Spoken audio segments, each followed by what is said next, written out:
گندے کپڑے پیشاب بیچ میں کیا ہوا اس کو اٹھا کے اور اپنی گاڑی میں بٹھا کر وہ ساری سیٹ خراب ہو جاتی تھی لیکن وہ اس کو اپنی فیکٹری میں لے جاتا اور نائی کو بلا کر اس کے بال کٹواتا۔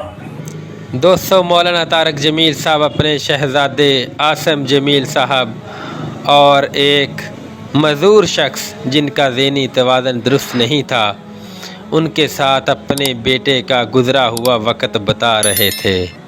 واہ، کیا خوبصورت، کیا زبردست، کیا دردناک کہانی بیان کر رہے تھے۔ مولانا طارق جمیل صاحب نے بتایا کہ میرا صاحبزادہ ان کا ایک بہت ہی قریبی دوست تھا جس کا ذہنی توازن درست نہیں تھا۔ وہ پاگل تھا، وہ پاگلوں کی طرح بیٹھا رہتا تھا روڈ پر اور اپنے سر میں مٹی ڈال لیتا تھا، کپڑے گندے ہوتے تھے، اس کے قریب سے بدبو آ رہی ہوتی تھی، لیکن اس کے باوجود بھی عاصم جمیل صاحب ان سے بے پناہ محبت کرتے تھے۔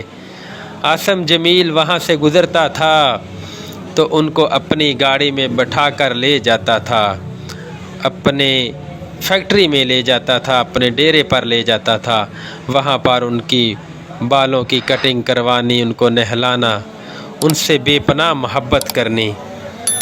کیا زبردست اور کتنا خوبصورت وقت عاصم جمیل صاحب ایک معذور شخص جس کا ذہنی توازن درست نہیں ہے ان سے کتنی محبت کرتا تھا۔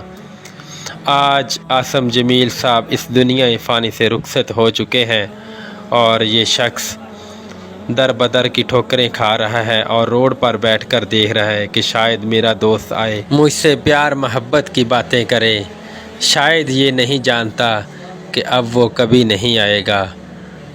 اللہ تبارک تعالیٰ اس بھائی کو بھی اپنے حفظ و امان میں رکھے اور عاصم جمیل صاحب کو جنت الفردوس میں اعلیٰ مقام عطا فرمائے اور ان کے لواحقین کو صبر جمیل عطا فرمائے۔